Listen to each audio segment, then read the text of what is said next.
প্রথমবার রাত্রিবেলা ট্রেনে করে সফর, আর সেটার এক্সপিরিয়েন্স এতটা বাজে হবে সেটা কল্পনাও করতে পারিনি। রাধে রাধে ভিউয়ার্স, আমি রবিন।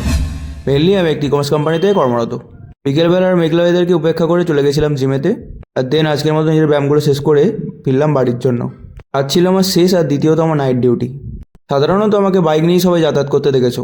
আজ প্রথমবার ইচ্ছা হয়েছিল যে ট্রেনে করে যাব। আর আমাদের আমতা লোকালের সার্ভিস যে এতটা বাজে এটাই বুঝলাম। ট্রেনের টাইমিং ছিল 8:15, আর সেই ট্রেনটা এন্টার করলো স্টেশনে 9:50-এ। তো ট্রেন নিজের রাগগুলোকে সব কন্ট্রোল করে ট্রেনে বসে নিজের যাত্রাটা শুরু করলাম। দুর্গাপুজো ছাড়া আমি কোনোদিনই রাতের বেলা ট্রেনে করে কোথাও যাইনি, আর আমার প্রয়োজনও পড়েনি বটে। এত রাত বলে ট্রেনের কামরাগুলো প্রায় খালিই ছিল। But Howrah station being Howrah station, এখানে কোনোদিন মানুষের কমতি অন্তত হবে না। তখন বাজে প্রায় রাত 11:15। আমি তারপর হাওড়া থেকে ব্যান্ডেল লোকাল ধরলাম। আমি আমাদের লাইনে ট্রেনে উঠে ভেবেছিলাম যে আমি হয়তো একাই এই রাত্রিবেলা যাচ্ছি কোথাও। বাট ব্যান্ডেল লোকাল ধরে বুঝতে পারলাম সবে তো সন্ধে হয়েছে। যাই হোক, তো বেশ কিছুক্ষণ ট্রেনের মধ্যে জার্নি করার পর আমি সোজা গিয়ে পৌঁছালাম কোন্ডাগর স্টেশনেতে। সেই 8:15 বাড়ি থেকে বেরিয়ে ফাইনালি রাত 12টার পরে আমি অবশেষে অফিসে গিয়ে পৌঁছালাম।